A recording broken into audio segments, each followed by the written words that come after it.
Welcome, everyone. Today we're doing a really extraordinary deep dive. We've got this urgent, kind of confidential report. It alleges nothing less than an international security and NATO emergency. That's right. And the source is pretty specific. It's a detailed letter dated July 3rd, 2023, sent straight to President Biden from a private UK company, Capstone Estates Limited. It outlines, years of growing concern. Okay, so our job today. Our mission really is to unpack the key claims here. We need to look at the evidence presented, the evidence he presents anyway, and just try to understand what this individual thinks is happening right at the top levels of global security. Right.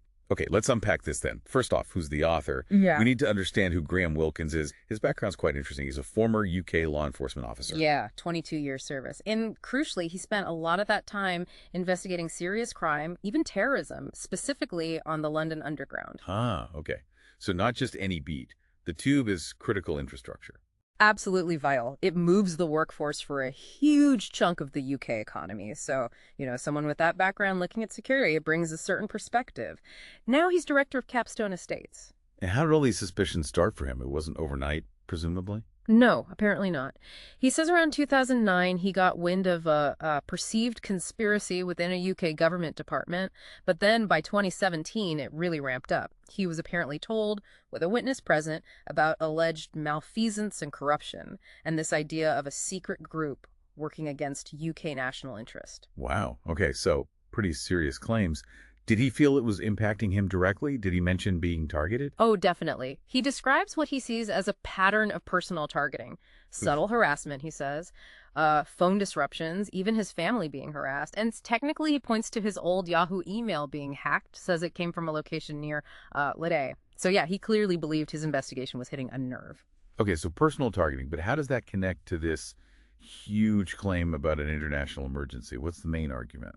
Well, the core of it seems to be a systematic breakdown in official communications. That's what he focuses on. He details, like repeated attempts to contact loads of high-level offices, POTUS, VPOS, FBI, NSA in the US, then in the UK, the PM, Ministry of Defense, National Crime Agency, even UN member states. And the result? Either no response or documented proof his messages just weren't delivered. Documented proof. So he has technical evidence for these blocks. That's what he provides, yes. Examples of email non-delivery reports, things citing, permanent errors or invalid recipient codes, or messages apparently blocked by services like Spamhaus, Mimecast, those big email security filters. And he draws a conclusion from this that USA-hosted companies seem to be involved in these disruptions. And mixed in with all this, wasn't there a really unusual claim about pyramids? Yes. That's quite striking. In his messages to U.S. officials, he mentions a data breach relating to, quote, low to no-cost electricity from the Giza Pyramid complex, and also plans to green deserts. He believes this specific, maybe quite valuable information was stolen through website hacking. That is specific. Okay, so communication blocks, alleged hacking, targeting specific data. Then there was a turning point with the UK Prime Minister's office. Right. This seems key for him. Initially, he says he couldn't get through using the PM's official contact form blocked. But then later, he did start getting automated replies from the PM's official email address. And crucially, he got these auto replies even when forwarding evidence that his other urgent reports weren't being delivered.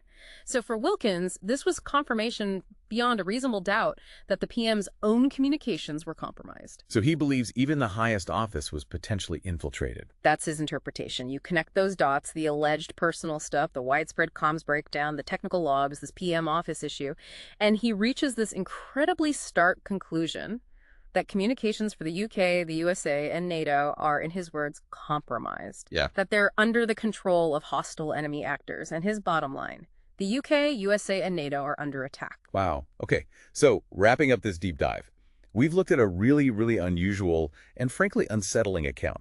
Alleged widespread interference targeting major governments and alliances. And the urgency he conveys is palpable. He actually states he'll contact NATO directly if he gets no response elsewhere, citing the whole attack on one is an attack on all idea.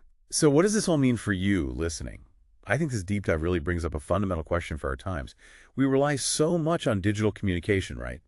Especially for critical security matters.